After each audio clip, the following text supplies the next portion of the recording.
Assalamu alaikum everyone.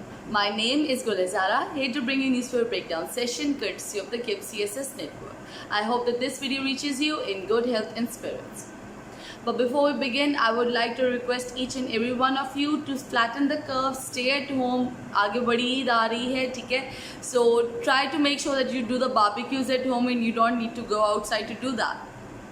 So, since that is out of the way, what we are going to be discussing is the Grand Ethiopian Renaissance Dam, its implications in Africa, and the connotation of the Middle East as it exports itself and its strategic concerns into Africa, and what will it mean for the future of Ethiopia, Egypt, Sudan, and other countries that lie along the Nile.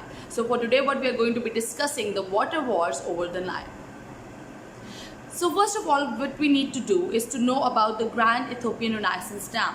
So the Grand Ethiopian Renaissance Dam is a huge mega structure.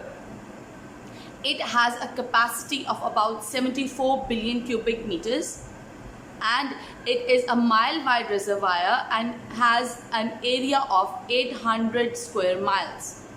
Now this is a huge dam, and it has the capacity to change Ethiopia and Sudan's agriculture and their electrical generating capacity, bring about export revenues in the form of exporting electricity out to other African countries as well, and generally transforming the, you can say, एक तरह से जो खस्ता हाल situation है of Ethiopia and Sudan, and also make them kind of the breadbasket of the south of the African and the Arab nations that dot the Nile. So we are going to be coming to that how can Ethiopia and Sudan make sure that they can utilize the water. अभी as of right now अगर हम Sudan की बात करते हैं तो Sudan के अंदर जो है वो बहुत ज़्यादा टोरेंशियल रेनफॉल्स होती हैं. अवल तो होती नहीं है, लेकिन जब होती हैं तो since they do not have much dams, they only have 3 dams, and these 3 dams are used for hydro electricity generation. So if अगर ये कंसर्न जो है वो क्लियर हो जाता है सूडान का, that the water run off और the flooding that causes more than that causes huge damage to the arable land, if that is taken care of, then Sudan can use its arable land to its full capacity. As of right now, because of these torrential rainfalls and the flooding, Sudan is only able to use about 20% of its arable land. That is a very small amount, and given the internal strife within Sudan, given the poverty ratio within Sudan, this dam might just prove to be a blessing in terms of food shortages. Now let us talk about Ethiopia. Ethiopia is going to use this huge mega structure to generate electricity, okay, and export that electricity out towards African Arab countries, the extended Middle East as it is known, and other Arab nations that are other African nations that are upstream of the Nile River. अगर बात करते हैं upstream और downstream की, तो basically downstream water flow ज़्यादा होती है, ठीक है, और अपस्ट्रीम वाटर फ्लो जो है वो कम होती है. So where does Egypt fall in, and where does the Middle East come in, and how is the Grand Ethiopian Renaissance Dam now the subject of intense politics, diplomacy and scrutiny? इसके ऊपर अब हम बात करते हैं. So the Horn of Africa traditionally has access to the Red Sea, and whoever has access to the Red Sea also has access to the Mediterranean as well. So there are certain important choke points in this region जिनको जो है वो cover करने की जो है वो बड़ी कोशिश जो है वो की गई है by both by countries like KSA, United Arab Emirates, Turkey and Qatar. As of right now इस time पे अफ्रीका के अंदर ये 4 countries जो हैं they are jockeying for position, whereas the United Arab Emirates and KSA are on one side, and Turkey and Qatar are on the other. 2017 में आपको पता है कि टर्की और टर्की यूनाइटेड अरब एमिरेट्स की फॉलोइंग आउट हुई थी, by which Qatar kind of distance itself from its Emirati neighbours. So यहाँ आपके पास एक जॉकिंग सी जो है वो स्टार्ट हो चुकी है. And what are the reservations for Egypt? Egypt is rightly concerned about the dam. 74 billion cubic meter is a huge amount of water, and that is more than Egypt's entire water absorption capacity. Given that Nile जो है वो उसके ऊपर बहुत अरसे से जो है वो हमेशा से इजिप्ट की ही मोनोपली रही है, ठीक है। Thanks to an agreement that was signed in the British colonial times, that time period is let me consult is 1959. It is a bilateral water agreement which was between Egypt and Sudan, and that effectively kind of pushed away Eritrea, Ethiopia and other countries that were upstream of the Nile River. Lekin, because of Egypt's internal strife, because of the political strife, and because of the terrorist activities that are being conducted inside Sudan right now, Sudan has not been able to use its entire water potential. So rightly said, Egypt is very concerned about the entire filling. मतलब ये कि Ethiopia जो है वो that says that it will slowly fill up that humongous reservoir, but Egypt has its concerns. As 90% of its population, 95% of its population lives along the banks of the Nile or in the delta. So the reservations between Egypt and Ethiopia are at an all-time high, and they are not being helped by an exportation of conflict from the Middle East. You can say a political conflict from the Middle East inside this region. So अगर हम बात करते हैं कि किस तरह जो है वो शॉर्ट टर्म इजिप्ट को जो है वो रिस्क है, basically 85% of Egypt's water supply is short-term water supply is at risk if Ethiopia succeeds in building the Great Ethiopian Renaissance Dam. It is already inching towards completion, ठीक है?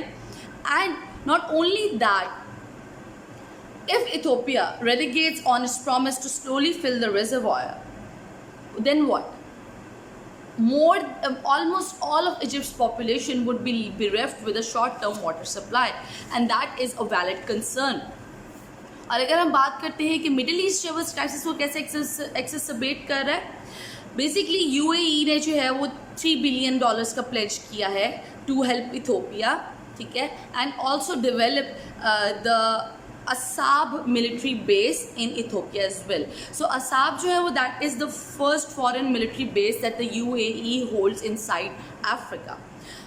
अब अगर हम बात करते हैं सूडान की, ठीक है, तो इथोपिया और सूडान तो बेसिकली जो है वो अब आके जो है वो एक पेज पर हुए हैं. इससे पहले Sudan was extremely against the dam as well. It also sided with Egypt, लेकिन when it saw that it is going to benefit from it in a sense that flood waters are going to be controlled and they will be able to use those 3 small dams that they have for irrigation.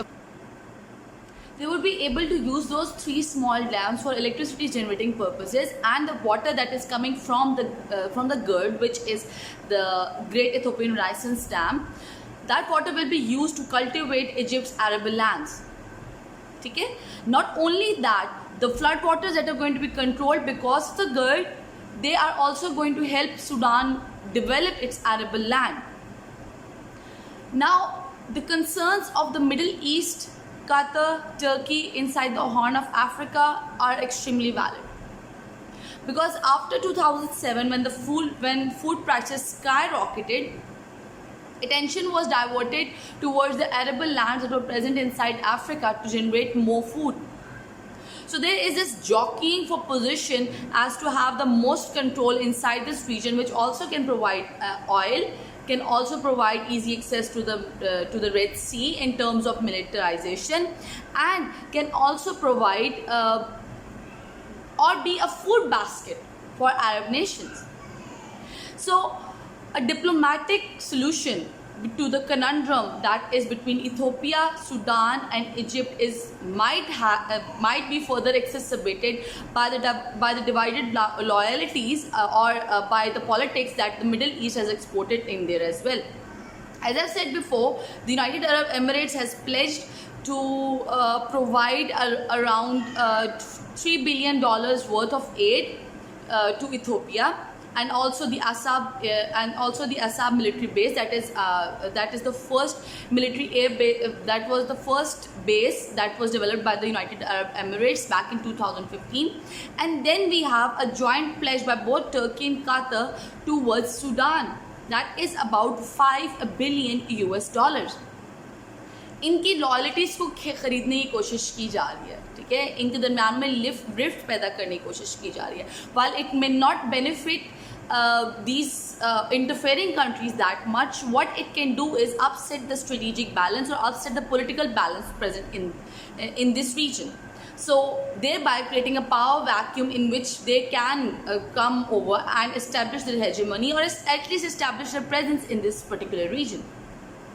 So in conclusion, अगर हम water war की बात करते हैं कि is there a threat of a huge full-fledged war between these two countries, between Egypt and Ethiopia? No, it's not. क्योंकि diplomatically they are inching towards a diplomatic resolution. There has been a prisoner release of about 32 Ethiopian prisoners have been released by Egypt as a gesture of goodwill. The foreign ministers have travelled to the countries, to each other's countries, and have assured each other of their cooperation. But it remains to be seen that the Middle Eastern politics, or the intervention of KSA, the United Arab Emirates, Turkey, and Qatar within this already very volatile region might just upset this balance and create a water war between Ethiopia and Egypt. So this is all for today. The headline, the outline is included in the drop down box. So this is me signing off. Stay safe. Allah Hafiz.